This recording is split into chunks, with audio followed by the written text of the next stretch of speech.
Acabou de terminar o seu doutoramento com uma tese intitulada Direito sobre a independência dos bancos centrais, política e democracia, o que vem muito a propósito para perceber o que a lei nos diz sobre a polémica envolvendo o convite ao governador do Banco de Portugal para liderar o governo. Comigo tenho António Leitão Amaro, é vice-presidente do PSD, e com quem vamos falar não só sobre os bancos centrais e a sua independência, mas também sobre as eleições que se avizinham e as hipóteses dos sociais-democratas. Muito obrigado pela entrevista. Começo pelo caso do momento, a crise política que envolveu o próprio governador do Banco de Portugal, Mário Centeno. Qual foi a atuação do governador que leva o PSD a pedir o seu afastamento do cargo? Primeiro, muito obrigado. Na verdade, foram dois. O primeiro momento que demonstra que Mário Centeno é, na verdade, um ator, e sente-se e quer ser um ator político-partidário ao querer ser líder de um governo de maioria e a liderar a maioria do Partido Socialista. Portanto, não há comparação aqui com fenómenos de outros países, de governos tecnocratas, de iniciativa presidencial, não é isso. Primeiro momento, termos um governador que quis ser um ator partidário, e depois o problema da versão aparentemente errada, ou seja, de declarações que não foram verdade, a um jornal internacional que tiveram que imediatamente ser desmentidas pelo Presidente da República relativamente ao facto dele. Mas as coisas ligam-se. Parece que foi por ter percebido que internacionalmente as pessoas não iam aceitar e não iam compreender os mercados, os agentes internacionais, os agentes económicos, que tivéssemos um governador a querer ser líder de uma maioria, que ele tentou representar o seu convite como se fosse algo suprapartidário, de iniciativa presidencial, e ao fazer isso, incorreu, e já não é a primeira vez, numa declaração que não é verdadeira, desmentida pelo Presidente da República, e coloca, obviamente, aí em causa já não apenas um dever de conduta com independência e imparcialidade face ao jogo político-partidário, mas também um problema de conduta relativamente ao dever de honestidade que o Código de Conduta do BCE lhe impõe. Sim, o governador disse, foi ao Financial Times, que teve um convite do Presidente da República e do Primeiro-Ministro para, e estou a citar, refletir e considerar a possibilidade de liderar um governo, e que esteve longe de tomar uma decisão em relação a isso. Depois, no seu desmentido, o Presidente recusou, e cito novamente, que tenha convidado quem quer que seja, nomeadamente o Governador do Banco de Portugal, para chefiar o governo. Acredita que o Presidente também poderá ter aqui algum papel para esclarecer melhor o que é que esteve em cima da mesa exatamente? Repare, eu acho que é suficiente porque o próprio governador, no dia a seguir às declarações do Presidente, veio reconhecer que tinha faltado à verdade na véspera. O problema é este, é faltar à verdade para consumo externo, para tentar esconder uma versão que era a versão real. Porque, repare, os episódios ligam-se. Perdeu a independência quando foi candidato a primeiro-ministro durante umas horas, foi levado ao Conselho de Estado como candidato a primeiro-ministro de um partido político, a liderar uma maioria política, perde a independência nesse momento, a seguir, consciente dessa perda de independência face à política partidária, tentou contar uma versão internacionalmente, e apenas internacionalmente, que também é curioso, onde tenta envolver o Presidente da República para transformar a natureza daquilo que ele estava a considerar, e com isso falta a verdade, o Presidente desmente e ele assume que tinha faltado à verdade e que o Presidente da República nunca o convidou. Portanto, não me parece que haja necessidade de mais esclarecimentos do Presidente, porque a sucessão de versões e de declarações confirma que Mário Centeno aceita que faltou à verdade a um jornal internacional. Tivemos, entretanto, a Comissão de Ética do Banco de Portugal a avaliar a conduta do governador e sabemos já as suas conclusões e, na prática, o governador cumpriu com os seus deveres gerais de conduta. Neste caso, com este parecer, o caso encerra-se? Não, reparo, bem pelo contrário, porque há outras instâncias internacionais que seguramente já há nota pública que irão avaliar também, Nomeadamente a Comissão de Ética do Banco Central Europeu. nomeadamente, e poderão existir outras instituições. Agora, veja o seguinte, eu nem vou aqui falar sobre o tema da se é Comissão de Ética, nomeado com a maioria de membros, nomeado pelo próprio governador, a ausência de fundamentação, nem vou entrar nisto. Vou-lhe chamar a atenção para o seguinte, o parecer da Comissão de Ética tem duas partes.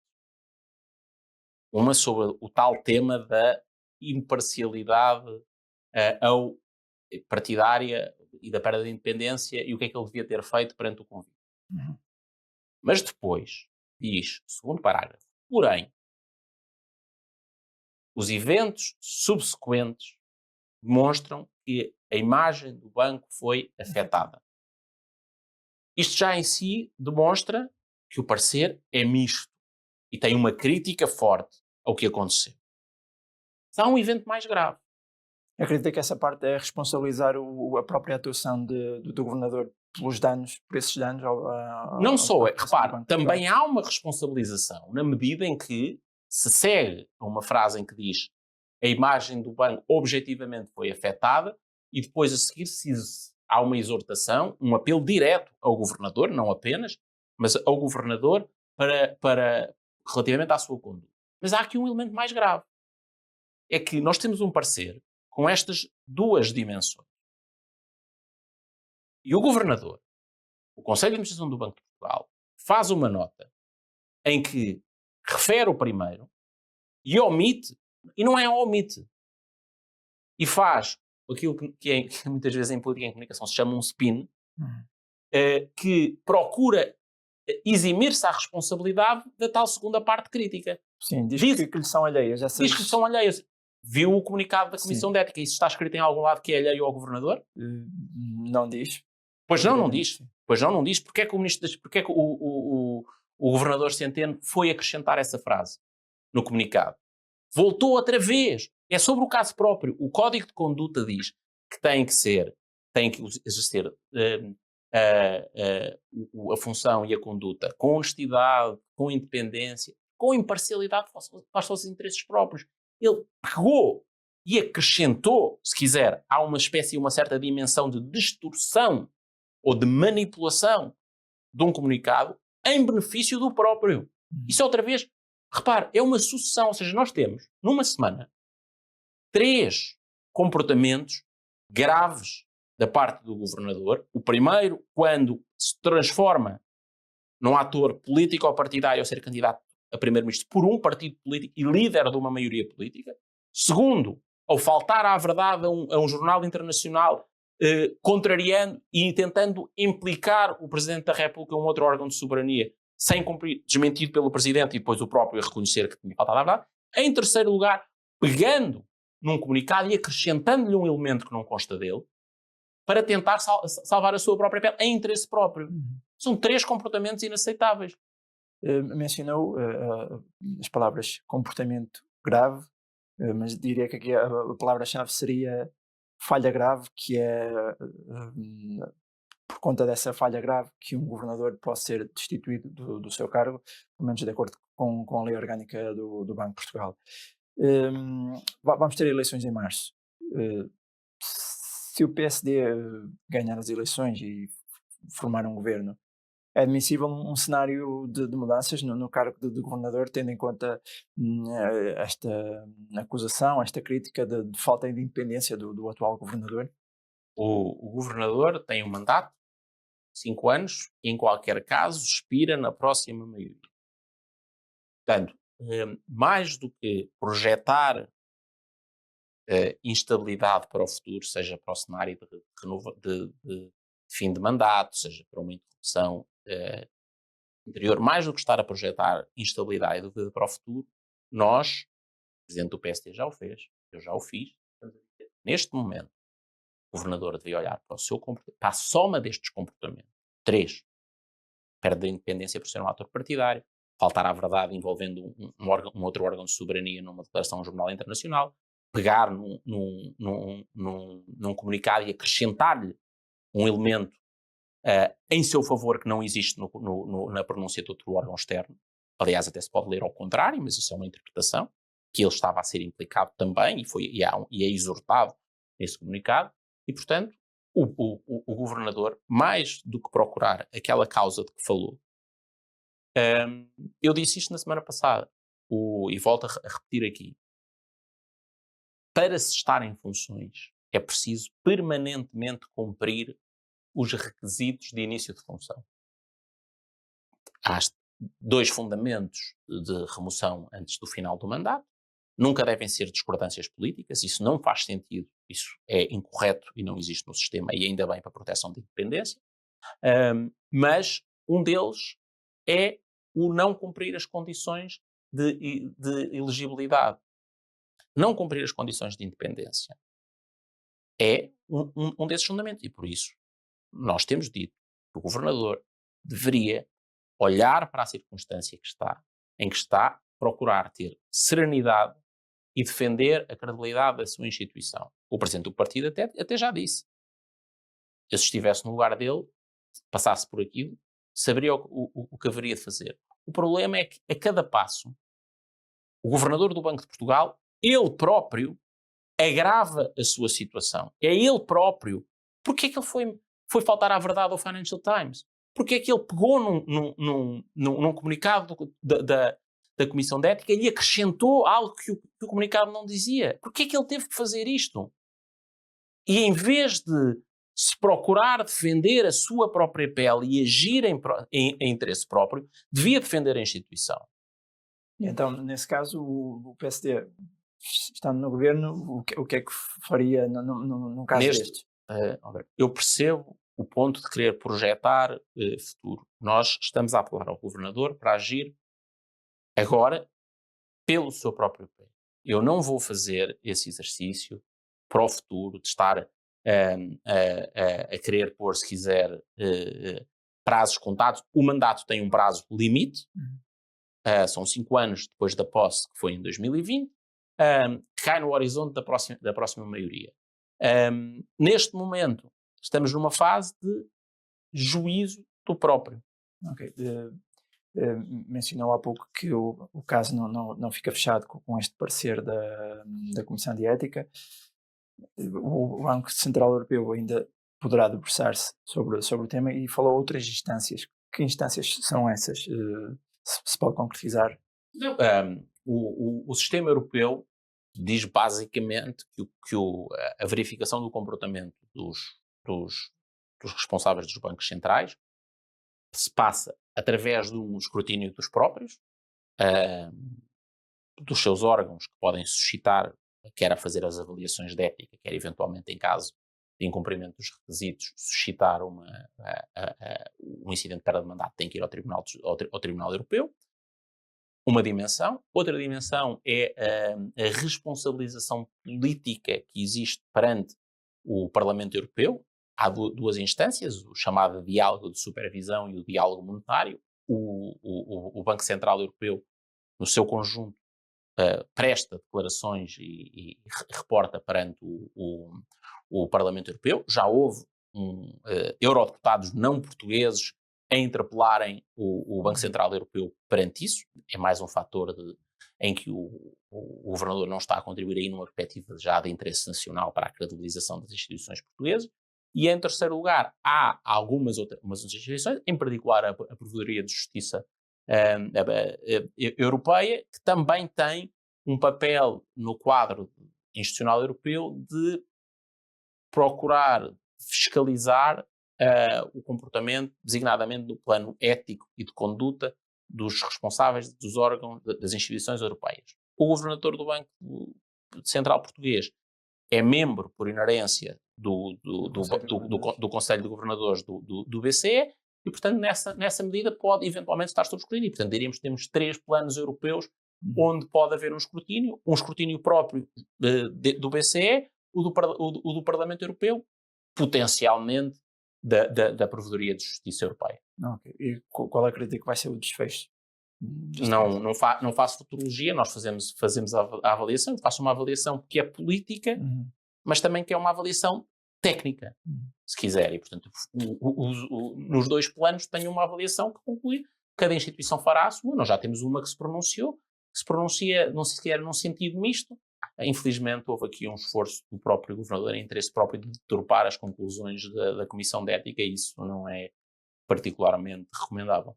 Bem, antes de abordar o seu último projeto de tese de doutoramento relacionada com a independência dos bancos centrais, aproveitava para colocar 3 questões sobre a atual crise política, até porque desempenhou o cargo de vice-presidente do PSD. Que avaliação faz da aprovação da proposta de orçamento do Estado? O PSD votou contra a proposta, mas depois também considerou que não ia colocar obstáculos à sua aprovação por conta desta crise política que surgiu entretanto. Vê aqui alguma incongruência nestas duas posições do mesmo partido? Não. Uma coisa é a opinião sobre a substância da proposta, que até ver se mantém. Nós apresentámos um conjunto de propostas de alteração, se quiser as nossas 12 prioridades que envolvem fiscalidade, redução de IRS e de IRC, redução extraordinária de fiscalidade sobre a construção e a habitação para acelerar a oferta, e depois medidas muito direcionadas para o reforço da oferta na saúde e a trazer paz e recuperação da aprendizagem nas escolas. Portanto, 12 prioridades, ao que acrescentámos a eliminação do IUC, e a contribuição extraordinária sobre o alojamento local. Portanto, nós apresentámos essas, são bastantes mais propostas, mas estas são as prioridades, quer dizer, estas 12 mais iniciais, mais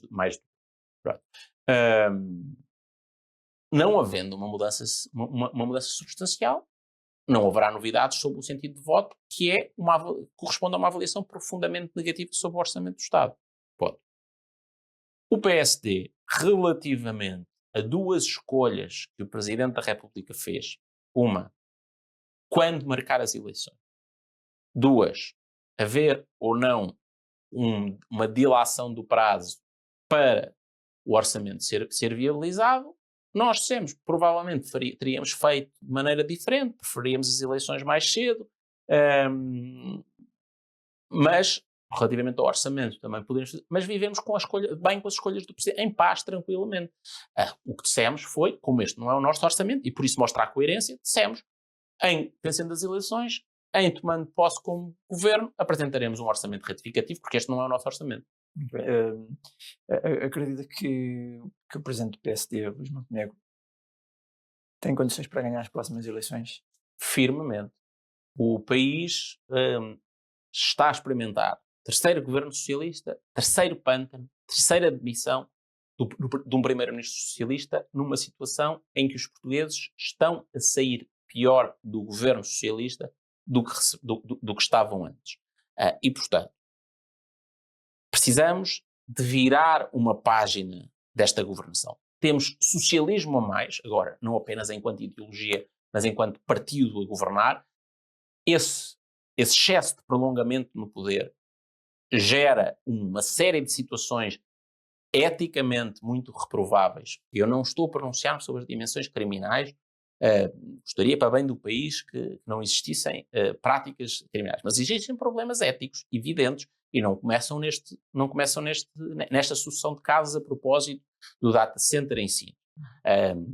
Um primeiro-ministro que inicia funções a dizer: atenção, este é o meu melhor amigo, como que a se analisar ao mercado, não apenas por essa frase, mas depois a seguir o põe a tratar de negócios do Estado, na sua condição de consultor quase particular do Primeiro-Ministro, está a infringir todas as regras éticas de uma economia social de mercado e democracia, com a imparcialidade do Estado perante relações pessoais, perante empresários, perante competidores. E, portanto, temos 3 experiências de socialismo que correram mal. Mas após a segunda experiência, estará a falar dos mandatos de António Costa, é isso? Não, eu estou a falar. O Terres acabou num pântano, Sócrates acabou num pântano com uma bancarrota, e a Troika cá dentro. António Costa acaba num pântano político, um pântano ético e a falência operacional do Estado. Nós estamos a pagar a maior carga fiscal que alguma vez se pagou em Portugal para receber de volta um Serviço Nacional de Saúde em crise profunda, a passar provavelmente nestes meses de novembro e dezembro, os piores da sua história, segundo dizem os profissionais. Escola pública em guerra, muitos alunos sem aulas, aprendizagens perdidas na pandemia que nunca foram recuperadas decisivamente, justiça parada, instituições públicas, independentes ou não, a perderem credibilidade e nós a perdermos lugares face ao resto da Europa. Os portugueses perderam poder de compra com a explosão inflacionista e, portanto, a receita socialista terminou mal, terminou num pântano, o Estado está pior para nós pagarmos impostos a mais, os portugueses estão a empobrecer relativamente à causa do euro e o país precisa de uma alternativa. E é aqui que chegamos à pergunta que fez, e Luís Montenegro e o PSD é a alternativa principal. Isso é uma opinião generalizada, as sondagens confirmam, só duas pessoas, há de ser o líder do Partido Socialista ou Luís Montenegro, liderarão o governo. Qualquer dos candidatos do Partido Socialista foi o governo e foi parte deste caminho para o pântano. E quem seria um melhor adversário para o PSD do lado do PS? Seria o Pedro Nuno Santos ou José Luís Carneiro? Quem o Partido Socialista escolher. Nós vivemos bem. Repara, há uma dimensão sobre a política que é importante, e era importante nós ganharmos, que é de respeito pelo adversário, respeito pelos seus processos, pelas suas diferenças, aquele tempo do insulto pessoal que eu vi fazer, sentado na primeira fila do Parlamento, ao lado do ex-primeiro-ministro Passos Coelho e António Costa, lá de cima, a insultar. Insultos repetidos, por exemplo, a outros partidos políticos mais pequenos do Parlamento. Nós temos que trazer alguma serenidade, por isso Luís Montenegro ter dito, é importante unir o país no sentido de o diálogo político ser mais civilizado, com divergências que são evidentes. A receita do PSD e a receita do Partido Socialista são muito diferentes. Nós, por isso mesmo e para isso, apresentámos, por exemplo, na área da habitação, um pacote de 50 medidas bastante diferente, aposta numa combinação de habitação pública e de oferta pública com oferta privada, que o Partido Socialista quis basicamente castigar a oferta privada. Com um grande desagravamento de impostos e de burocracia, o Partido Socialista apanhou um bocadinho da burocracia e esqueceu o resto. No caso da saúde, nós temos falta de acesso, mas temos oferta disponível entre o setor privado e o setor social. Temos que pôr a trabalhar os setores em complementaridade, e fizemos isso no Orçamento de Estado. Na educação é preciso trazer paz, resolver o tema do conflito com os professores de uma forma faseada, acreditando nos números que foram tornados públicos, que nós entendemos que eram sustentáveis, que viabilizariam uma recuperação de 20% ao ano, para trazer paz, para resolver o problema das ideias que nós precisamos. Que a educação pública, a escola pública, o Serviço Nacional de Saúde voltem a ser fatores de igualação de oportunidades onde todos possam aceder. Este país, onde quem tem dinheiro paga um seguro de saúde privado, já são 4 milhões, paga colégios privados, paga explicações, é penalizador para estas pessoas que já pagam muitos impostos e a seguir vão ter que pagar isto. Mas é sobretudo penalizador para aqueles que não têm dinheiro para que os seus filhos ou os próprios tenham a saúde e a educação que o Estado já não está a conseguir. E nós queremos salvar, se quiser, o Estado Social também, em nome de uma igualdade de oportunidades. E isto não é seguramente com o Partido Socialista, nós temos um caminho diferente e esse caminho é liderado por Luís Montenegro e pode permitir virar esta página de empobrecimento, pântano ético de... Vai ser com Luís Montenegro. Absolutamente, quer dizer, absolutamente, isso não há discussão nenhuma. O tema no PSD, o PSD está unido e forte à volta do seu líder Luís Montenegro. E convicto. Muito bem, viramos a agulha na entrevista, voltamos já à questão dos bancos centrais, porque acabou de defender a sua tese de doutoramento, justamente sobre o direito, sobre a independência dos bancos centrais, política e democracia.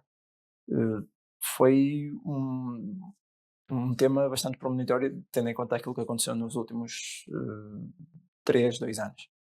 Sim, portanto, eu curiosamente até escolhi o meu tema, lembro-me, de sentado no Parlamento, numa das primeiras filas, quando estávamos a fazer um debate sobre uma iniciativa que na altura o Ministro das Finanças Centeno teve, queria basicamente reorganizar a supervisão financeira, pondo o Governo a controlar o Banco de Portugal.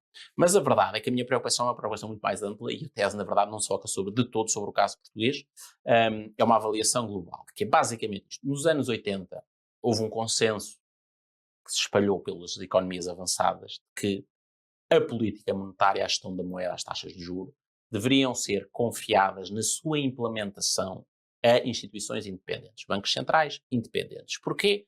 Porque se percebeu que a forma do funcionamento da política, muito orientada para a eleição, para o curto prazo, para orçamentos que possam ser expansionistas, para dar crédito ou fazer despesa que podia persuadir os eleitores, portanto, eleitoralmente focado, não era pagava-se caro, com geração de inflação. Tivemos um surto inflacionista brutal nos anos 70, 80, em Portugal durou um pouco mais, mas, e voltámos a ter agora por razões diferentes, e esperemos que seja menos duradouro. E, portanto, houve uma opção de, se quisermos, não é de ter bancos centrais que existem fora da democracia, e essa é uma das contribuições da tese, que é basicamente dizer, nós precisamos que tenham um papel, tenham uma independência muito firme, quer relativamente ao jogo político-partidário, ao governo e ao parlamento, mas também, essa é uma contribuição importante, têm que ser independentes face aos atores privados do mercado, sobretudo os mais ricos, os bancos mais fortes, as instituições financeiras mais poderosas,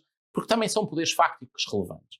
E, portanto, é importante conduzirem a política monetária numa base normal ou em momentos de crise com independência técnica, para aplicarem o seu conhecimento, decidirem não com critérios partidários de um estímulo para ganhar uma eleição, mas com um efeito de longo prazo para manter a inflação controlada e, quando há uma crise, estabilizar a economia e, quando necessário e possível, poder até ter alguma função contracíclica que é admissível e que os bancos centrais, mesmo o BCE com um mandato mais estrito, prosseguiu ao longo desta década. E a verdade, como o Alberto dizia, é que desde a crise de 2008 os bancos centrais expandiram muito o seu arsenal de políticas, os objetivos que perseguiram e o ativismo com que atuaram nos mercados. Têm os seus balanços, a quantidade de ativos explodiu brutalmente.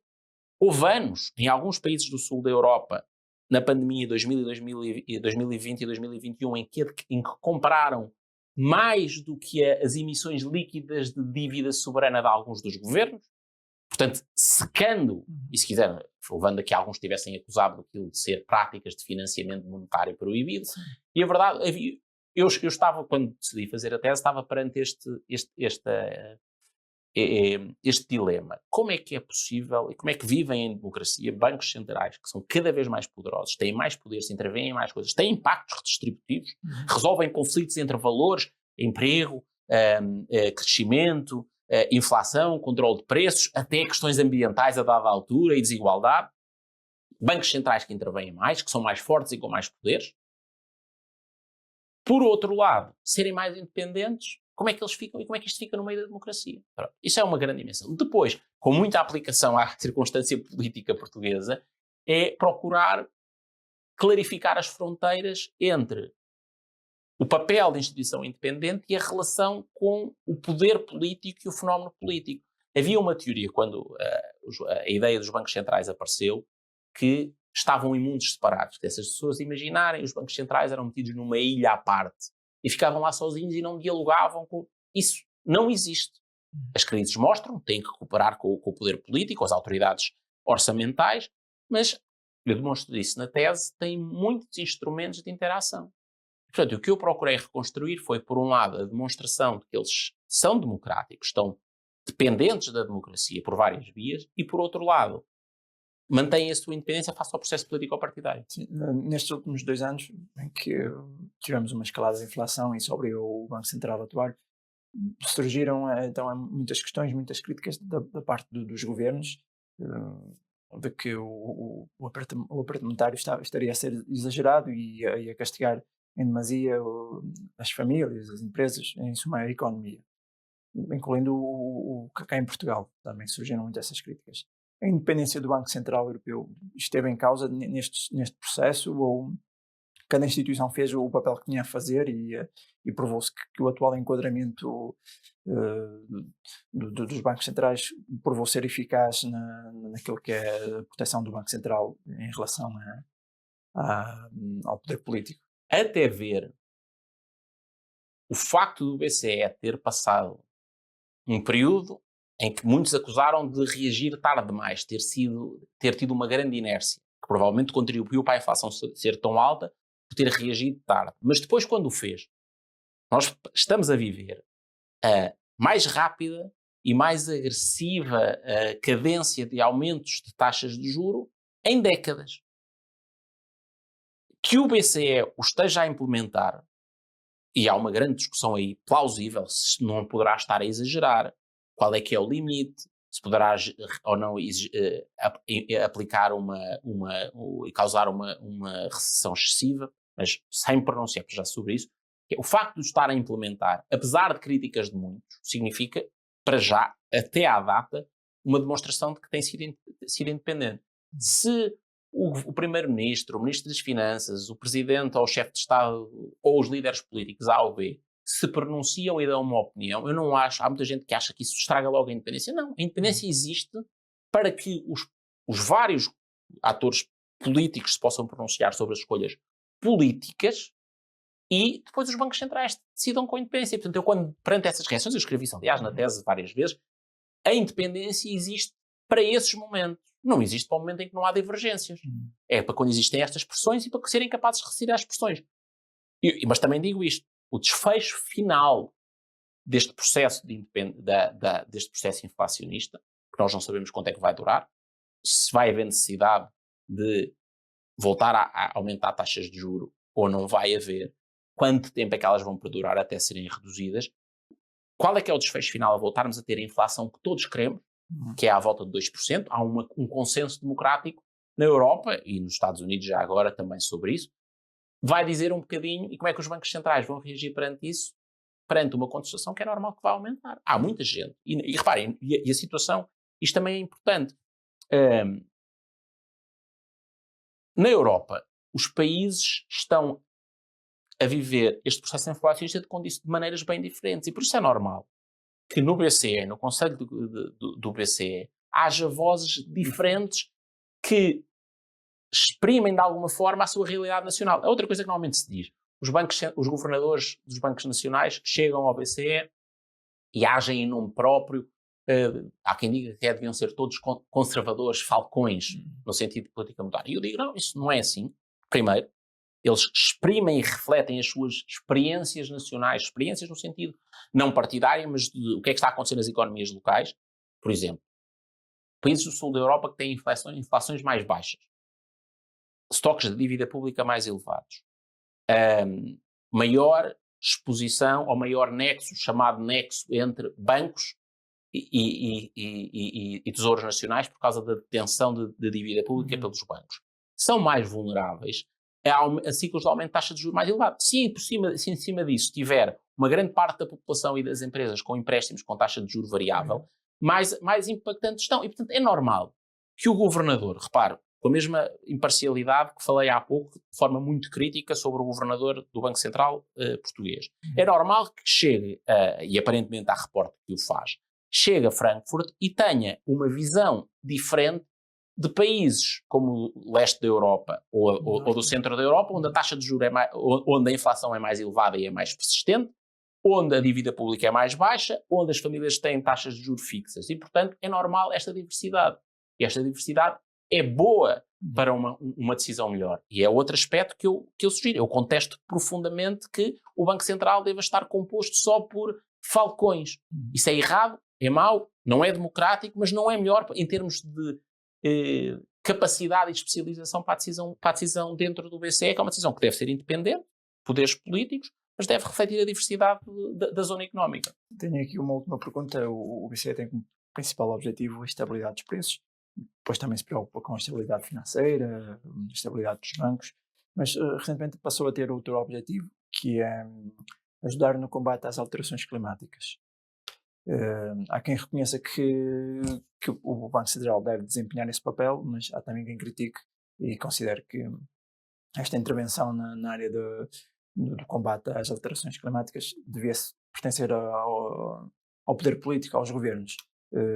Qual é a sua posição? Se isto vai trazer implicações ao nível da independência do Banco Central, se isto há questões políticas que traz para dentro do Banco Central? Em primeiro lugar, os bancos centrais são, no sentido substantivo, atores políticos, no sentido que fazem escolhas de conflitos entre valores, emprego, estabilidade de preços, preocupação ambiental ou neutralidade no mercado, como se costuma chamar, efeitos redistributivos e, portanto, nesse sentido, fazem escolhas que resolvem conflitos dentro da sociedade.